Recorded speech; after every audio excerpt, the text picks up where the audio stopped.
Hello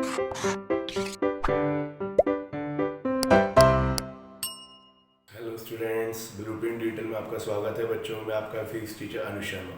students, हमारी चुंबकीय क्षेत्र की यूनिट चल रही है और ये यूनिट थर्ड है। सॉरी बच्चों, इसमें हमने आपने देखा था कि अलग अलग तरीके के चुंबकीय क्षेत्र निकालने देखे थे धारावाही चालक के। फिर बच्चों, पिछली क्लास में हमने एम्पियर का नियम पढ़ा था और एम्पियर के अनुप्रयोग पढ़े थे। तो बच्चों, उस एम्पियर के अनुप्रयोग में हमने किसी रिजिड रेखीय धारावाही चालक का विद्युत क्षेत्र पढ़ा था कि कैसे निकालते हैं, किस प्रकार का होता है, और फिर हमने एक लंबी परिनालिका का विद्युत क्षेत्र देखा था। बच्चों, आज लंबी परिनालिका से मिलती जुलती जो एक और परिनालिका होती है जिसे हम बोलते हैं बच्चों टोराइड। तो आज हम एम्पियर के नियम की सहायता से टोराइड का विद्युत क्षेत्र निकालेंगे। बच्चों, ये भी उतना ही इंपॉर्टेंट है जितना कि लंबी परिनालिका है। तो बेटा, अब इसको ध्यान से करेंगे और फिर मैं आपको इस पर बोर्ड के क्वेश्चन करवाऊंगा। ठीक है स्टूडेंट? तो इस प्रकार आप देख सकते हैं एक एम्पियर का अनुप्रयोग लास्ट है बच्चों, ये इसमें टोराइड द्वारा उत्पन्न चुंबकीय क्षेत्र है।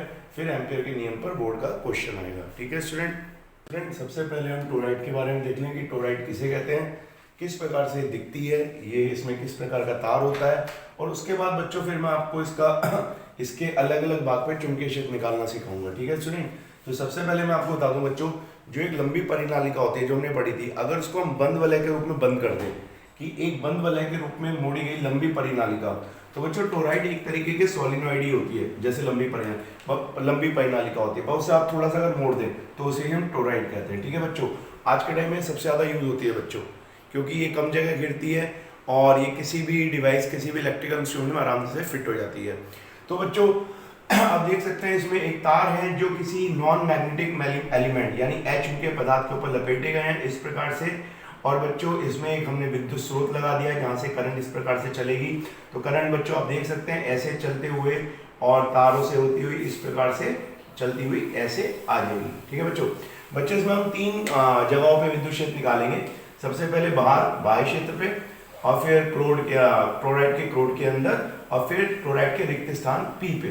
तीनों क्षेत्र में हम निकालेंगे। तो बच्चों, एक का नाम हम क्या रख लेते हैं, अंदर वाले का हम फर्स्ट रख लेते हैं, इसका सेकंड रख लेते हैं और बाहर वाले का थर्ड रख लेते हैं। ठीक है बच्चों? तीनों क्षेत्र में हम चुंबकीय क्षेत्र निकालेंगे। तो इसमें सबसे पहले चुंबकीय क्षेत्र बेटा हम फर्स्ट वाले पे निकालना, और फर्स्ट वाला है क्रोड के भीतर, जो टोराइड की अंदर की क्रोड है उसके भीतर। ठीक है बेटा? तो अब बच्चों, इसको निकालने के लिए हम डायग्राम बनाएंगे, लेकिन इतना सारे डायग्राम नहीं बनाएंगे। हम सिर्फ एक सिंपल सी टोराइड दिखा देंगे इस प्रकार। ये जो टोराइड हम दिखाएंगे इस प्रकार से, हमने उसका जो वलय रूप है वो दिखा दिया बेटा इस तरीके से। ठीक है? और ये इस प्रकार से होगी। अब बच्चों, बात ये आती है कि अगर हम बात करें तो इसमें चुंबकीय क्षेत्र इस प्रकार से जा रहा होगा, इस प्रकार से। ठीक है बच्चों? क्योंकि धारा बच्चों, अगर हम बात करें, धारा इस तरह से निकल रही है तो चुंबकीय क्षेत्र क्या होगा, सर्कुलर होगा। तो अगर धारा इस तरह से निकल रही है तो चुंबकीय क्षेत्र इसके क्रोड के अंदर इस प्रकार से होगा। ठीक है बच्चों? अब बच्चों, बात ही आती है सेंटर से, ये जो मैं ये हमारा एम्पियर लूप है, ये हमारा एम्पियर लूप का काम करेगा। इसकी दूरी अगर r मान लूं थोड़ी देर के लिए। ठीक है बच्चों? अब बच्चों, बात ही आती है कि यहाँ पे अब हमारे पास एम्पियर लूप क्या देखें, इसे एम्पियर का जो नियम है, एम्पियर का नियम है बेटा L B dot D L बराबर म्यू नॉट इंटू आई। ठीक है बच्चों? अब मैं मान के चलता हूँ बच्चों, जो इसमें टर्न आ रहे हैं इस प्रकार से, तो उसकी जो लेंथ में पर यूनिट एकांक लंबाई में जो फेरे हैं वो n है। तो हम इसे मान लेते हैं, यदि एकांक लंबाई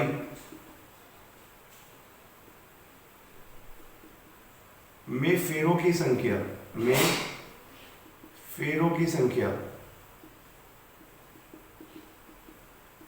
स्मॉल n हो बेटा। ठीक है? तो बच्चों, ये पूरी लंबाई जो होगी इसकी, तो पूरी लंबाई में फेरों की संख्या कितनी हो जाएगी बेटा? पूरी लंबाई में हम फेरों की संख्या कह सकते हैं कि अगर हम टोराइड की पूरी लंबाई ले लें तो उसमें फेरों की संख्या होगी बच्चों स्मॉल n। तो स्मॉल n हो गई। अब स्मॉल n अगर है उसकी एकांक लंबाई में, तो पूरी लंबाई क्या है बच्चों उसकी, वो है 2 पाई r। ये जो हमारा एम्पियर लूप है बेटा, ये वाला एम्पियर लूप, ये अलग से दिख रहा है, फेरे मैंने इसमें नहीं बनाए। तो इस अगर यहाँ से यहाँ तक की दूरी r है तो होगी 2 पाई r, ये पूरी लंबाई होगी। तो इसमें फेरों की संख्या होगी बच्चों स्मॉल n। तो बच्चों, करंट कितनी होगी टोटल, तो हम कहते हैं कुल धारा जो प्रवाहित हो रही होगी, कुल धारा। तो बच्चों, कुल धारा होगी कुल फेरों की संख्या 2 पाई r इंटू n, और जो भी उसकी जो हमारी धारा प्रवाहित हो रही है I। इक्वेशन सेकंड, इतनी धारा बच्चों इसके अंदर से प्रवाहित हो रही है। ठीक है बच्चों, अब बच्चों बात ये आती है कि अब हम इसको कैसे करेंगे। तो इसमें हम चुंबकीय क्षेत्र दिखाते हैं कि सपोज यहाँ पे हमें सबसे पहले बच्चों डीएल एलिमेंट लेना है, तो हमने डीएल एलिमेंट लेना पड़ेगा इस तरीके से। ये डीएल एलिमेंट है। तो बच्चों मैं आपको बता दूं, जैसे लंबी परिनालिका का चुंबकीय क्षेत्र उससे अक्ष के अनुदिश होता है, तो चुंबकीय क्षेत्र उसी तरीके से होगा, चुंबकीय क्षेत्र उसके अक्ष के अनुदिश होगा, जिसे मैं यहाँ पे दिखा सकता हूँ थोड़ी देर के लिए, बी। ठीक है बेटा, तो एंगल कितना होगा दोनों के बीच में, theta is equals to 0 degree, ये आप देख सकते हैं। ओके स्टूडेंट, अब बच्चों इसमें हम इसको आगे करने की कोशिश करेंगे। तो स्टूडेंट अब बात ये आती है कि अभी हम इसको किस प्रकार से करेंगे। तो आप जानते हैं कि हमारे पास जो चुंबकीय क्षेत्र है और जो डीएल एलिमेंट है, जो अवयव है, छोटी सी लेंथ जो है बच्चों, उसकी जो बीच का कोण थीटा इज इक्वल्स टू 0 है। तो अब हम एलएचएस लेंगे एम्पियर के नियम की, और इसको हम खोल देंगे बच्चों इस तरीके से, बी डीएल कॉस 0, ये इस प्रकार से खुल जाएगा। तो बच्चों बी बाहर आ जाएगा, आप देख रहे हैं। तो जब b बाहर आ जाएगा तो ये इस प्रकार से आ जाएगा dl, और cos 0 बच्चों कितना होता है 1। अब बच्चों थोड़ी देर के लिए बात करें dl कितनी होगी, तो dl पूरी लंबाई इस लूप की होगी जो अंदर का एम्पियर लूप है बच्चों, ये फर्स्ट रीजन में, इसकी लंबाई होगी 2 पाई r, क्योंकि इसके केंद्र से दूरी कितनी है बेटा, r है। और बच्चों ये अगर हम बात करें तो ये जो LHS होगी, इस इक्वेशन का हम रख देते हैं थर्ड, और बच्चों इस LHS को रख देते हैं राइट साइड के इक्वल। तो हम कहेंगे b 2 pi r is equals to, तो बच्चों म्यू नॉट आएगा। टोटल करंट हमारी कितनी है बच्चों, I की जगह हम लिखेंगे 2 पाई r n इनटू I, तो ये टोटल करंट हो जाएगी। 2 पाई r से 2 पाई r कट जाएगा। तो आप अगर देखें थोड़ा गौर से, तो बच्चों कितना चुंबकीय क्षेत्र आया इसका, टोरॉइड की क्रोड के भीतर चुंबकीय क्षेत्र आया बच्चों mu not n into I।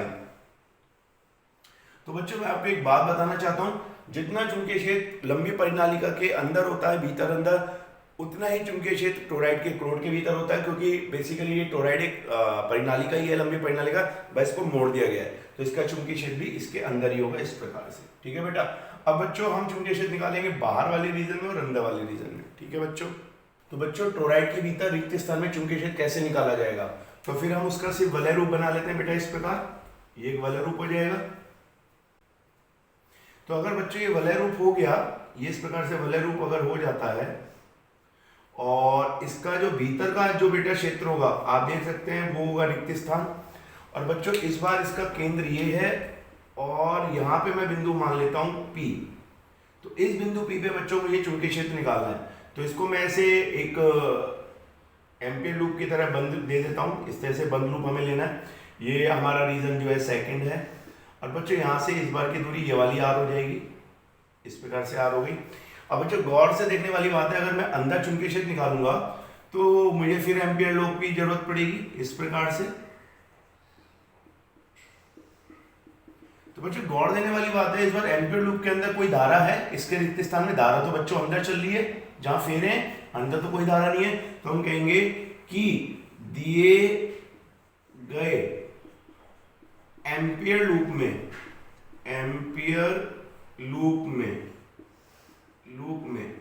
I बराबर 0, बच्चों सेकंड रीजन के लिए बात कर रहे हैं। तो जब I 0 हो जाएगी बच्चों, अगर मैं लेफ्ट साइड को थोड़ी देर खोल के भी देखूं, आप यहां देखें, अगर इसको मैं खोल लेता हूं इस प्रकार से, b dl और cos theta is equals to mu naught into 0। तो बच्चों b अगर बाहर ले लें, dl ले लें, और इस प्रकार से, और ये cos थीटा भी हो जाए तो ये 0 हो जाएगी। तो बच्चों dl 0 हो नहीं सकती, लूप तो की कोई लेंथ है, थीटा भी कोई ना कुछ तो होगा, 0 होगा तो भी इसकी वैल्यू 1 होगी। ठीक है ना बच्चों, तो ये 0 हो नहीं सकता, तो बच्चों 0 क्या होगा, मैग्नेटिक फील्ड, चुंबकीय क्षेत्र 0। तो बच्चों इसका मतलब है टोरॉइड के अंदर जो रिक्त स्थान होता है उस पर चुंबकीय क्षेत्र 0 माना जाता है बच्चों, 0 होता ही है, माना नहीं जाता, 0 होता है। ठीक है स्टूडेंट, तो स्टूडेंट्स अब हम लास्ट की जो इसका अंतिम जो भाग है वो करते हैं बच्चों, टोरॉइड के बाहर किसी बिंदु पर विद्युत क्षेत्र। तो इसके लिए बच्चों फिर हमें क्या करना पड़ेगा, एक एम्पियर लूप, यानी इस बिंदु को एक बंद लूप में बंद करना पड़ेगा बेटा इस प्रकार से। तो बच्चों अगर यहाँ से इस बार की त्रिज्या में केंद्र से ये वाली r मान लो इस लूप की, और ये लूप हमारा हो गया बच्चों थर्ड। तो बच्चों इसे थोड़ा ध्यान से करेंगे, इसमें यह है छोटा लेकिन कुछ समझने वाला है। कैसे, सबसे पहले हम एम्पियर का नियम लगाएंगे, b dl बराबर म्यू नॉट I, और बच्चों फिर मैं इसे बी को खोल देता हूं तो ये बराबर हो जाएगी बी डीएल आएगा, कॉस थीटा आएगा बराबर म्यू नॉट आएगा। बच्चों यहाँ पे मैं एक बात बताना चाहता हूँ, अब आप ध्यान से देखिए। इसमें ये तार से इस तरीके से जो फेरे हैं ऐसे करंट जा रही है बेटा, और अंदर की तरफ आ रही है ये इस तरीके से, आप देख रहे हैं ऐसे अंदर की तरफ से करंट आ रही है, अंदर से होती बाहर। तो बच्चों अब आप एक चीज देखिए, अगर इस बोर्ड को मैं अपना पेपर मानूं, जैसे आपका पेपर नीचे की तरफ होगा, तो आधी करंट जो है पेपर से बाहर की तरफ निकल रही है और आधी करंट पेपर के अंदर की तरफ जा रही है। और बच्चों अलग अलग धारा की दिशा में चुंबकीय क्षेत्र अलग अलग होगा। तो मैं आपको बता दूं कि पेपर के तल से बाहर निकलने वाली धारा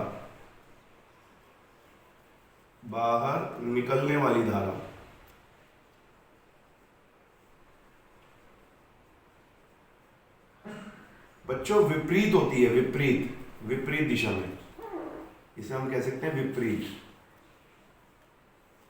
किसके विपरीत दिशा में? किसके साथ बेटा? पेपर के तल के अंदर जाने वाली धारा, अंदर जाने वाली धारा।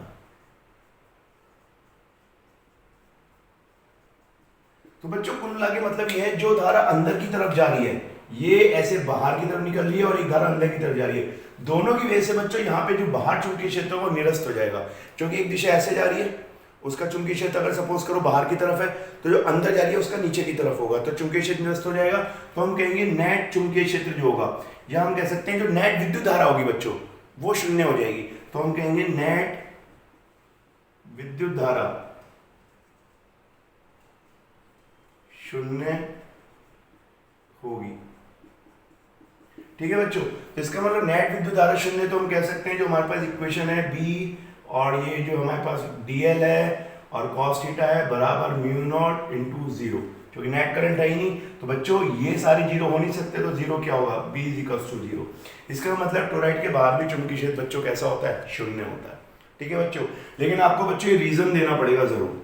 इसलिए मैंने रीजन आपके साथ लिखा है कि आपको पता चले किस प्रकार से कहाँ पे लिखना है। ठीक है बच्चों, मैंने पहले नहीं लिखा, आपके साथ लिख के दिया है। ठीक है बेटा, तो स्टूडेंट्स अब मैं आपको एमपीए लॉ पे एक बहुत इंपॉर्टेंट बच्चों बोर्ड का क्वेश्चन करवाऊंगा। ये बहुत बार पूछा गया, बहुत इंटरेस्टिंग भी है, इससे आपको बहुत सारी जानकारियाँ मिलेंगी बच्चों। मैं इस क्वेश्चन को फिगर से समझाता हूँ। हमें एक तार दिया हुआ है बच्चों, जिसका जो अनुप्रस्थ काट क्षेत्रफल है वो वृत्ताकार है। ठीक है बेटा, और उस वृत्ताकार की जो त्रिज्या है बच्चों वो ए दी हुई है। अब बच्चों हमें ये दिया हुआ है कि अगर तार के अनुप्रस्थ काट क्षेत्रफल पर धारा समान रूप से वितरित हो रही हो पूरे क्षेत्रफल पर, तो कहता है हमें दो जगह पे विद्युत क्षेत्र बताना है, एक r लेस देन a पर, यानी वो पॉइंट जो a से कम होगा, इस प्रकार से हम कह सकते हैं p पॉइंट पे, और बच्चों एक ऐसे पॉइंट पे जो r ग्रेटर देन a हो। ठीक है बेटा, तो r ग्रेटर देन a का मतलब है बाहर, तार के जो बाहर का जो हम आगे कोई रीजन कोई भी क्षेत्र ले लें। तो बच्चों दोनों रीजन पे हम कैसे बताएंगे? तो सबसे पहले अगर मैं फर्स्ट वाले की बात करूं बच्चों, फर्स्ट रीजन के लिए, तो फर्स्ट रीजन में मुझे सबसे पहले बच्चे एम्पियर लॉ लगाना ही पड़ेगा। आप देख रहे हैं, तो मैं बात करता हूँ r ग्रेटर देन a के लिए। तो एम्पियर लूप बच्चों हमारे पास सही है, अब हमें इसमें कोई प्रॉब्लम नहीं है, बी डी एल और ये हो जाएगा म्यू नॉट आई। ठीक है बच्चों, इक्वेशन फर्स्ट हो गई। बच्चों बात ही आती है इस एम्पियर लूप में अगर मैं कोई भी डीएल एलिमेंट लूंगा, धारा इस तरीके से जा रही है, तो आप पता है धारा की दिशा ऐसे लेंगे तो विद्युत क्षेत्र इस तरीके से होगा। तो इसको मैं मान लेता हूँ इस प्रकार, किसी बिंदु पे इस प्रकार से, यहाँ पे मैं मान लेता हूँ ये डीएल एलिमेंट हो गया और यहीं पे ये विद्युत क्षेत्र होगा। तो थीटा कितना हो जाएगा बच्चों? जीरो, और ये हो गया डीएल। तो बच्चों कैसे करें? हम कर सकते हैं, इसको बाहर ले लें पहले की तरह, ये हो जाएगा हमारे पास डीएल और ये हो जाएगा कॉस जीरो और ये हो जाएगा म्यू नॉट इंटू आई। कर सकते हैं बच्चों। अब b और ये आ जाएगा dl बेटा, cos जीरो हो जाएगा 1 और ये हो जाएगा म्यू नॉट आई। तो बच्चों dl कितनी होगी? आपको पता है dl होगी जो इस बाहर वाले एम्पियर लूप की पूरा जो हमारे पास परिधि होगी, तो ये हो जाएगी बेटा 2 पाई r into mu naught into I. ठीक है बच्चों, तो बच्चों बात ये रही कि इससे b कितना हो गया बेटा? तो b आ जाएगा बेटा, इससे आ जाएगा म्यू नॉट आई अपॉन 2 पाई और बच्चों यहाँ आ जाएगा r। तो बच्चों से एक बड़ी बात इंटरेस्टिंग पता चलती है, आप ये देखें कि उस तार के बाहर क्षेत्र पर जो चुंबकीय क्षेत्र होता है वो दूरी के व्युत्क्रमानुपाती होता है, यानी जितना हम आगे बढ़ते जाएंगे विद्युत क्षेत्र कम होता रहेगा। ठीक है बेटा, तो ये बाहर के क्षेत्र हो गए। अब हम अंदर के क्षेत्र पे पता करेंगे। तो बच्चों अब जो अंतिम क्षेत्र है वो है r लेस देन ए। तो इसका मतलब क्या है बच्चों, अगर हम ये तार दोबारा से अपने लिए बनाएं और इसका अनुप्रस्थ काट क्षेत्रफल इस प्रकार से देखें और बच्चों इसकी त्रिज्या a हो, तो r लेस देन ए का मतलब ये है बच्चों इस बार हमें वो क्षेत्र, वो बिंदु लेना है जो उस क्षेत्र में है कि जिसकी जो त्रिज्या है बेटा, ये वाली त्रिज्या r, ये r लेस देन a पे है। ठीक है बच्चों, इस बिंदु का नाम रख लेते हैं p। अब बच्चों बात ये आती है, ये धारा इस प्रकार से प्रवाहित हो रही है, तो धारा तो पूरे तार के अंदर जा रही है, लेकिन बच्चों क्या इस बार गौर देने वाली बात यह है कि ये वाला जो लूप है बच्चों, इस लूप पे गौर करिएगा। ये लूप अंदर है इतना, अगर ये इतना तार है तो इसके अंदर छोटा सा लूप है, तो पूरी धारा उसके अंदर नहीं जा रही। तो जो हमारा एम्पियर लूप है, एम्पियर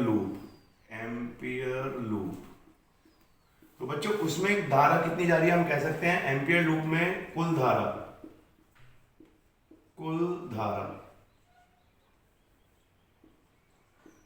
कितनी है बच्चों, I। और बच्चों इस एम्पियर लूप का जो हमारे पास अगर हम बात करें कि कितना क्षेत्रफल होगा इस एम्पियर लूप का, तो हमारे पास एम्पियर लूप का क्षेत्रफल है, एम्पियर लूप का अनुप्रस्थ काट क्षेत्रफल,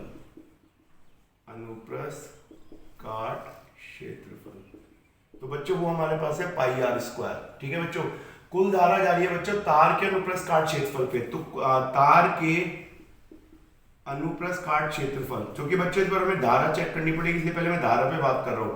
तार के अनुप्रस्थ काट क्षेत्रफल, और बच्चों तार का जो अनुप्रस्थ काट क्षेत्रफल है कुल, वो कितना है बेटा, वो पूरा का पूरा होगा पाई ए स्क्वायर। तो बच्चों पाई ए स्क्वायर में कुल धारा I प्रवाहित हो रही है, आप देख सकते हैं। तो बच्चों एकांक क्षेत्रफल पे कितनी होगी, I upon pi A square. और बच्चों हमारे एम्पियर लूप का जो एरिया बनेगा वो बनेगा पाई आर स्क्वायर। तो हम कह सकते हैं दिए गए क्षेत्रफल पाई आर स्क्वायर में प्रवाहित धारा, में वितरित धारा कह सकते हैं, वितरित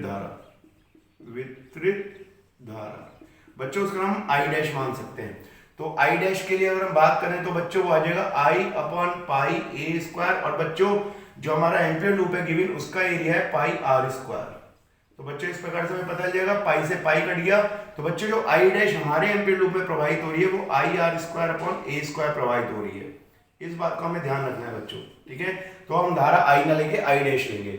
अब बच्चों बात ये रहती है दोबारा से अगर हम एम्पियर लूप लगाएं तो कैसे लगाएंगे, तो एम्पियर लूप लगेगा उसी तरीके से, इंटीग्रल समाकलन होगा b dot dl mu naught, बेटा इस बार I डैश लेनी है, I नहीं लेनी, तो इसको हम खोल देंगे b। अगर हम यहाँ पे बच्चों थोड़ा सा dl एलिमेंट मान ले, अगर हम यहाँ पे dl एलिमेंट दिखाएं धारा इस तरीके से, तो ये dl एलिमेंट होगा बेटा इस प्रकार से, ये dl एलिमेंट हो जाएगा। और चुंबकीय क्षेत्र भी बच्चों इसी दिशा में होगा, तो थीटा कितना हो जाएगा बेटा 0। तो बच्चों थीटा 0 हो गया, तो हम कह सकते हैं b, और ये हमारे पास हो गया बेटा dl, और ये आ गया म्यू नॉट, और I डैश की वैल्यू है बच्चों I R square upon A square. ठीक है बच्चों, अब b बच्चों dl पूरा जो हमारा गिवन एम्पियर लूप है उसकी लेंथ कितनी होगी 2 पाई r और म्यू नॉट, और ये हो जाएगी बच्चों I R square upon A square. तो बच्चों यहाँ पे हम एक चीज देख सकते हैं, अगर हम बात करें तो यहाँ पे बेटे एक, हाँ पाई तो यहाँ पे है ही नहीं, पाई यहाँ कट चुका है, सारी चीज हो गई है, हम धारा भी निकाल ली है। तो बच्चों b बराबर आ जाएगा म्यू नॉट अपॉन 2 पाई, और बच्चों a स्क्वायर आ जाएगा, और यहाँ पे अगर बच्चों हम देखें I आ जाएगा, और r स्क्वायर अपॉन r, तो एक पावर से एक पावर कट जाएगी, तो b का फॉर्मूला बच्चों क्या आएगा mu naught I upon 2 pi a square. बच्चे तो सब नियतांक है, ये तो सारी कांस्टेंट चीजें दी हुई है, धारा mu naught 2 pi a square, तो बच्चों यहाँ पे आएगा कितना r। तो बच्चों बड़ी इंटरेस्टिंग बात पता चलती है कि तार के अंदर उसके अनुप्रस्थ काट क्षेत्रफल के केंद्र से तार के जो उसका तार का जो हम कह सकते हैं उसकी जब तक त्रिज्या है, यानी इसका क्षेत्रफल जहां खत्म होता है तार तक, वहां पे बच्चों विद्युत क्षेत्र R के अनुक्रमानुपाती होता है। तो तार के अंदर चुंबकीय क्षेत्र R के अनुक्रमानुपाती होता है, बाहर होता है व्युत्क्रमानुपाती। तो बच्चों इन दोनों के बीच में अगर हम देखें कि तार के अंदर और बाहर चुंबकीय क्षेत्र किस प्रकार से वितरित होता है, तो हम इसमें एक ग्राफ बना सकते हैं बेटा, और वो ग्राफ इस प्रकार से बनेगा। अगर आप देखें ये इस प्रकार से ग्राफ बनेगा, अगर यहाँ पे हम चुंबकीय क्षेत्र ले लें, यहाँ पे हम दूरी ले लें, तो बेटा जब r 0 है तो चुंबकीय क्षेत्र कैसा होगा, मैक्सिमम होगा केंद्र पे, तो हम दिखा सकते हैं ये b इस तरीके से होगा। और या हम ये भी कह सकते हैं बच्चों 0 से लेके जब तक उसकी त्रिज्या r = a, यानी उसके ऊपर पृष्ठ पर जब तक हम पृष्ठ तक चलेंगे बच्चों, जो चुंबकीय क्षेत्र होगा वो नियतांक होगा और डायरेक्टली प्रोपोर्शनल होगा r के, ऐसे।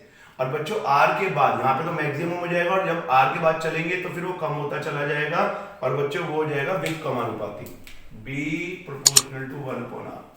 तो बच्चों इस प्रकार से ग्राफ भी बहुत पूछा जाता है, और एमपीयर का हमारा पूरा नियम कंप्लीट हो गया है। तो मैं मानता हूं कि आपको इसको करने में बहुत सहायता मिलेगी। अगले डेरिवेशन हम अगली क्लास में पढ़ेंगे, तब तक के लिए धन्यवाद।